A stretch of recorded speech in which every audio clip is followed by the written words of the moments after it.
Gosh, I'm not used to that kind of greeting, especially from my own family. I just want to say a couple of things which brought me into all of this. One is Neil mentioned the Royal Academy of Engineering, where I'm a fellow, and I chaired the COVID response committee. And one of the things that I tried to do during those rather stressful days was to try and get the engineers to talk to the medics and the medics to talk to the engineers. The trouble was, from the side of being an engineer, all the engineers had brilliant ideas about how to solve these problems and had really technical designs and all sorts of stuff that bore no resemblance to the actual need on the ground. And it was only by chance, I know we didn't need the Nightingales in the end, but I'll give you an example of the kind of thing that was going on. It turned out that the BP Research Institute here was doing some work on airflow, and I knew the people there. And it turned out that the design for the airflow in the Nightingales was going to cause massive nosocomial infections, right? And we had to redesign all the air conditioning and all the airflow systems in the Nightingales as a result of that connection. Now, I'm mentioning that because it's completely unexpected. It's serendipity, in effect, that because we were working across disciplines and because all of those things were bumping into each other unexpectedly, we were able to solve a particular problem. I could go on at length about the ventilators, about some of the PPE stuff, and about all the other stuff, right? So I have first-hand experience. And as I recount it, honestly, the stress is coming back. Heaven knows what you guys were going through during that time, right? But we seem to be, we need to learn the lessons of that. Back to what Neil was saying about the crossover and the multidisciplinary nature of that. Another point I want to make is I helped start a thing called Cambridge Angels. Now, to give you some idea about how big Cambridge Angels is these days, when it started, it was a little club. Cambridge Angels has now invested, together with other partners, around about £1 billion in Cambridge startups and other things. One of the things you get a very sceptical reaction from Cambridge Angels is if you are proposing anything to do with medical or diagnostics, in particular, if you are proposing that you get the NHS as a client. It's an absolute no-no, right? And I need to be absolutely brutal about that because that is the situation in which we're facing. Engineering and medicine, I don't see how you distinguish between them, really. I mean, you know, I mean, without being teleological about it, right? I'm an engineered. I'm a piece of engineering. I mean, I might be wet rather than dry like a car, but basically it's engineering. And if you look in an operating theatre, although everybody's eyes are drawn to perhaps the surgeon and the anaesthetist and other bits of pieces, mostly it's bits of kit. Go to a ward, look down the ward, even the ward design, right? And all of that is all engineering.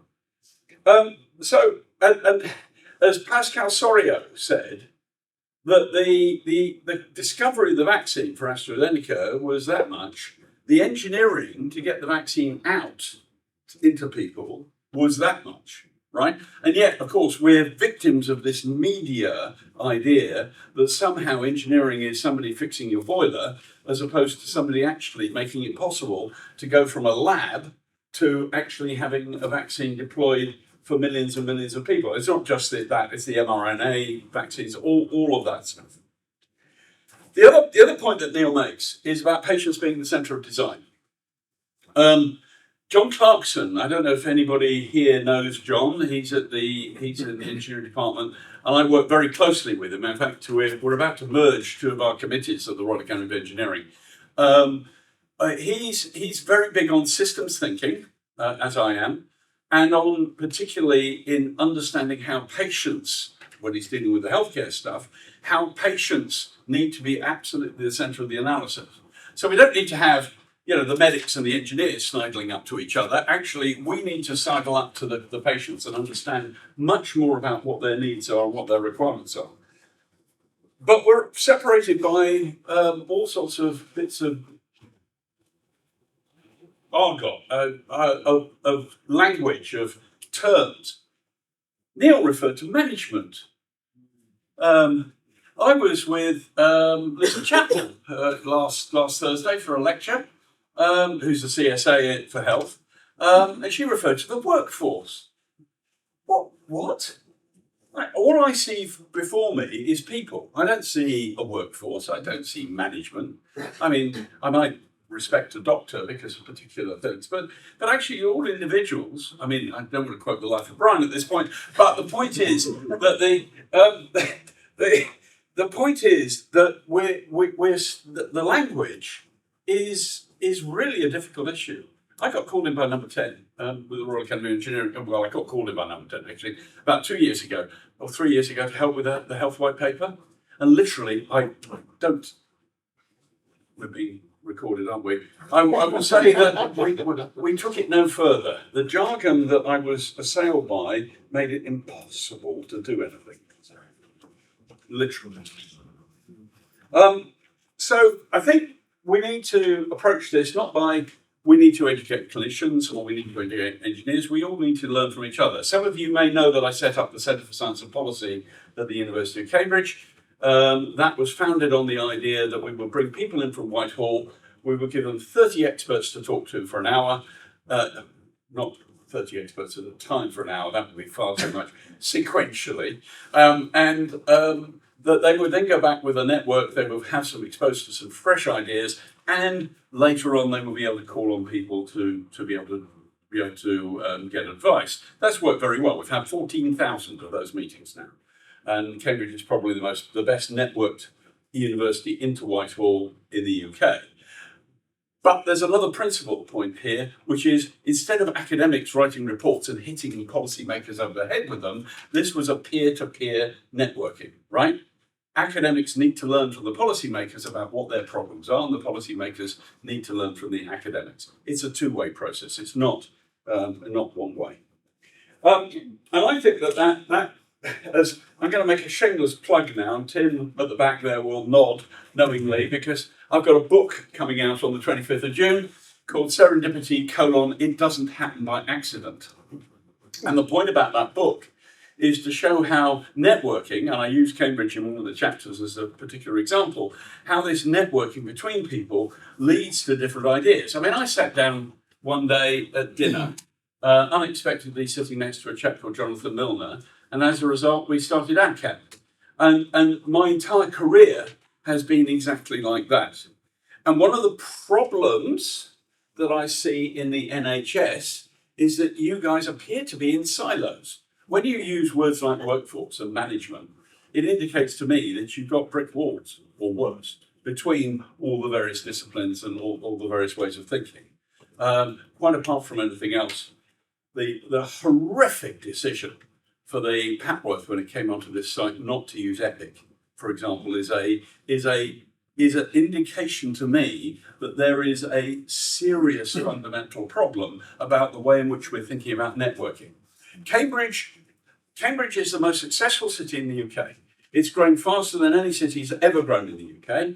Why does it grow like that? It's because it's got networks, because it's multidisciplinary, as Neil said at the end, and we need to be thinking much more about that in order to give the NHS and medical science, frankly, a bit of a boost. And I think that it would give engineering a bit of a boost as well, because I'm fed up with very bright engineers with all the very best intentions designing gadgets or proposing things that actually have no real clinical or practical application because they haven't understood what is actually required. And it's these invisible systems that really matter. I think we need to be thinking about building networks that will do this. And the reason why I've been talking to Neil is because of this clinician engineer idea, that the idea that we could build these networks that would actually throw up stuff that none of us in this room would ever imagine was possible. Now that's what I've been doing. That's what I've been doing. I mean, for the last few decades, doing stuff that I never imagined might be possible by encountering people, by coming across new ideas, by getting resources together. And this is a global challenge, right? The reason why New York will be so interested is Americans, despite what is happening politically over there at the moment, in general, their culture does see these things as great opportunities that I've seen when I've visited Boston or San Francisco or even New York. We need to be thinking about this, but thinking about it on a global scale, right? It's fine. We can do this in Cambridge, but there are a lot of people out there. I'm continually struck, particularly in policy and some areas, for example, in transport planning, how little anybody really understands what's happening in Asia, in particular in East Asia, China, Southeast Asia. There are some things underway that we need to get on top of. You mentioned AI obliquely. This entire list was written as a result of me chatting with one of the AI bots and just getting a list out. The bot knows about my book and therefore gave me a list. I haven't really read it out, but it's a pretty comprehensive way. And in the way that this AI has now helped me just make a apparently extemporaneous speech is exactly the way in which we should be thinking about the way in which these things might change the way in which we operate. Now, we have the people, we've got the culture, we've got the network, we've got all the resources. We should be able to do something here that, in the same way that Cambridge has done some really unique things. Neil was kind enough to mention Raspberry Pi. Raspberry Pi, as an organisation, when you actually dig into it and how it works, is completely unique. It is a computer company owned by a charity and for a charitable purpose. Nobody had done that around the world. I mean, until I'd done something with the foundation, but that was a post hoc thing. It wasn't what we set out to do. Things like ARM, for example, were completely different in breaking business models. The stuff we've done with Cambridge Network or Cambridge Wireless, or the stuff that I'm involved in policy making with Cambridge Ahead, looking ahead 20 or 30 years into